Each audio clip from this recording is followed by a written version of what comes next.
Okay, we're going to give this a test here, viewers. This is Jazz Miles. I'm here with my buddy and also conservative Republican, Rick. How's everything going today? Great, Jazzy. All right, so we're here in Buffalo, New York, and we're just going to do a quick little show. We're actually testing this out for the first time here, but we have a range of topics that we could choose from. Where would you like to start? We have Epstein, we have Hillary, we have our president, the great Donald Trump himself. Any place you'd like to start?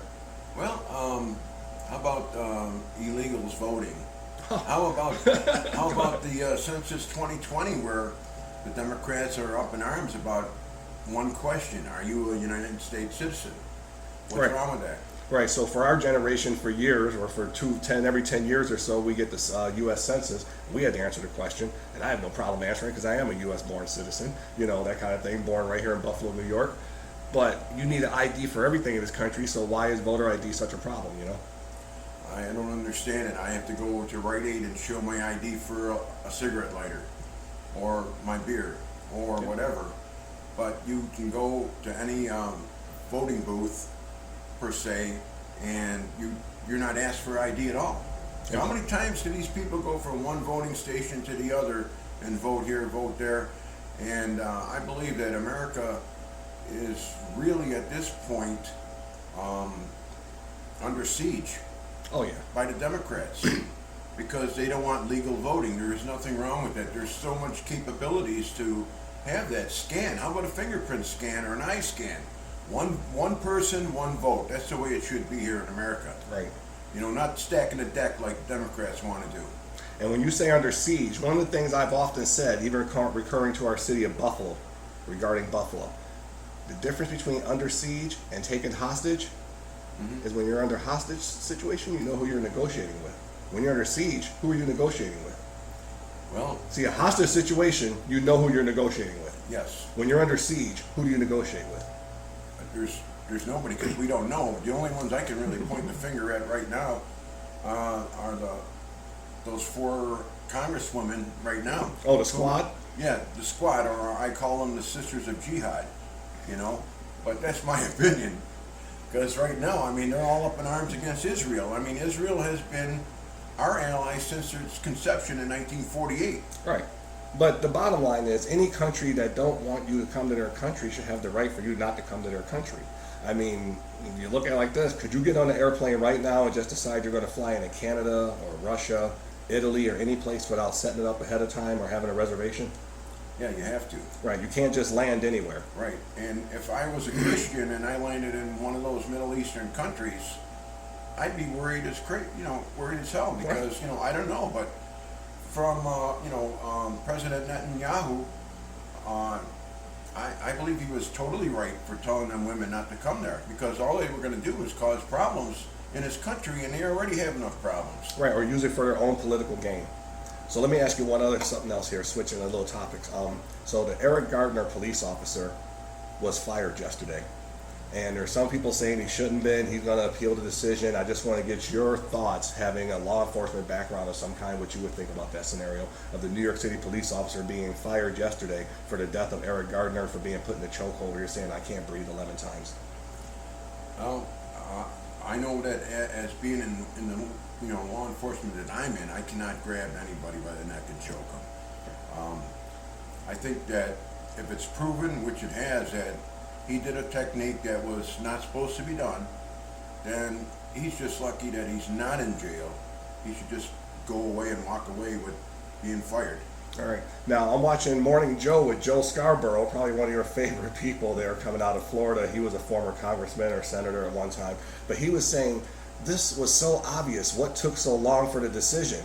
So for Joe Scarborough, I got to say, well, we're going to say the same thing to you about Jerry Epstein. This was so obvious. What took so long for the Epstein information to come out? You know what I mean? Well, we know it's probably the Clintons are behind it. So, I mean, and, I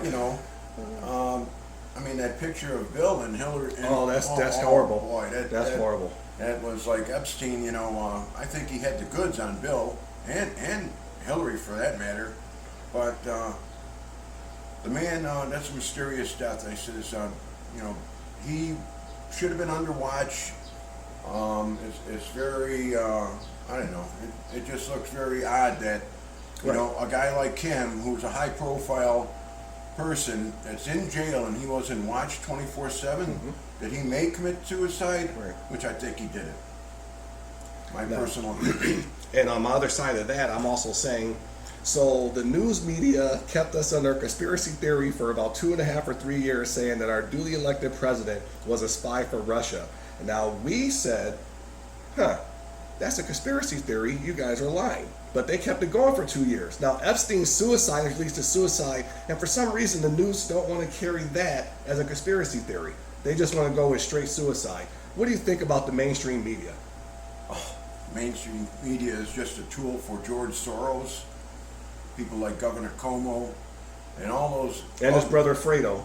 Don't forget his brother Oh Fredo. yeah, Fredo. Yeah. Well, he's a piece of work also, just like his brother.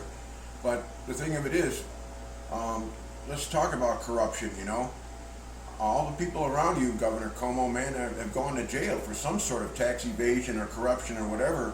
But you don't seem to be. We can't get to you. It's Why like is that? it's like trying to stick Jello to the wall. Right. And the media, you know, they come up with, you know, BS news that really doesn't even matter. You know, like, cats can't get clawed here in New York State. Right. But yet, these Democrats allow a full-term baby, to be killed right at the moment of birth. Exactly. That's murder. That's straight. That is straight straight up murder. murder. I don't understand the policy in that regard. So we talked about Epstein, we talked about Hillary. Now it's time to switch topics to our President Trump, who's doing really great things for our country.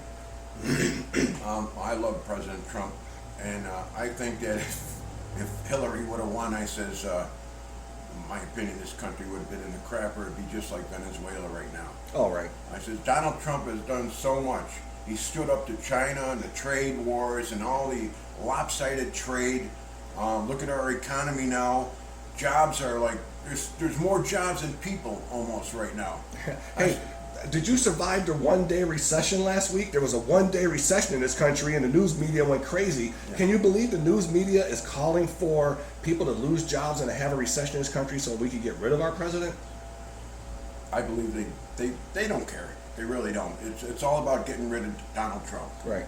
And right now, and we both know that unemployment is the lowest ever for women, for African Americans, yep, for Hispanic Americans. Yep, my bilingual brothers are working. My actual brothers are working. I see all kinds of women riding by in very nice vehicles showing the fact that they're working.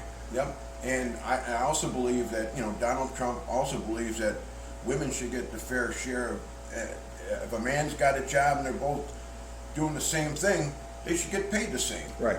You know, but this ridiculous media BS about racism here in the United States. Well, we're sitting here together, you know, and we're on the same page.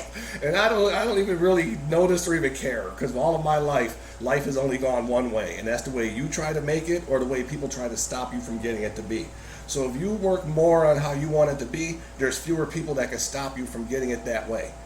You know what I'm saying? Just focus on what you're trying to do, stay a good, positive person, believe in Jesus Christ, and everything generally goes the way you're trying to get it to be. Yep, and I actually believe, you know, Jesus Christ has a hand in this with Donald Trump.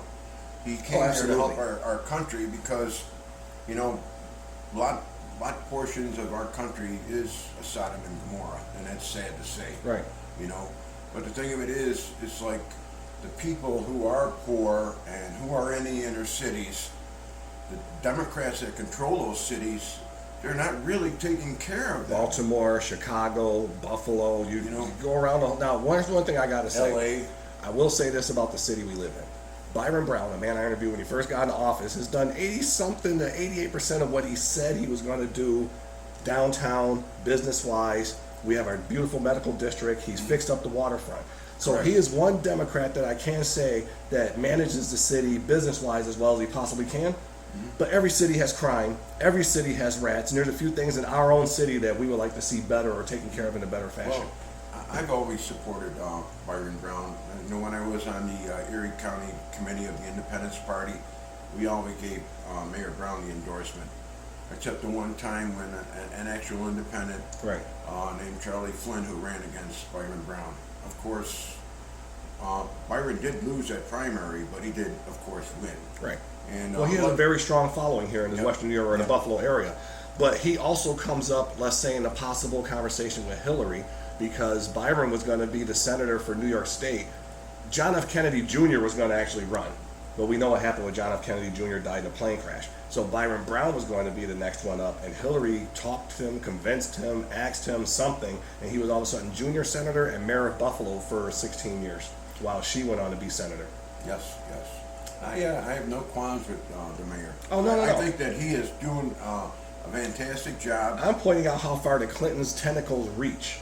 Yeah. If anything really goes down with the Clintons, or this Epstein scenario, or Uranium One, or Benghazi, or other information comes out, because the Clintons have been involved with a lot of, over the 30 years or so they've been in office, as you could imagine, if you're an NFL, a wrestler, police officer, anything for 30 years or so, you have seen a lot, been around and involved in a lot of stuff.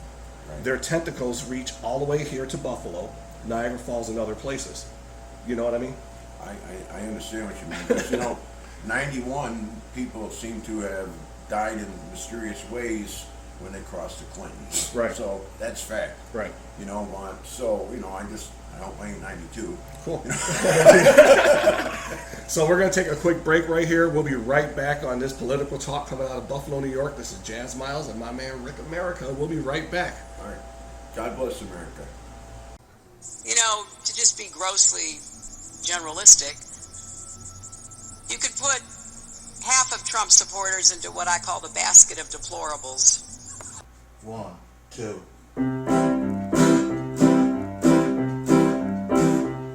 He's gonna lock her up. He's gonna round him up. ISIS better giddy up, 'cause here comes Donald Trump. He's gonna lock her up. He's gonna round him up.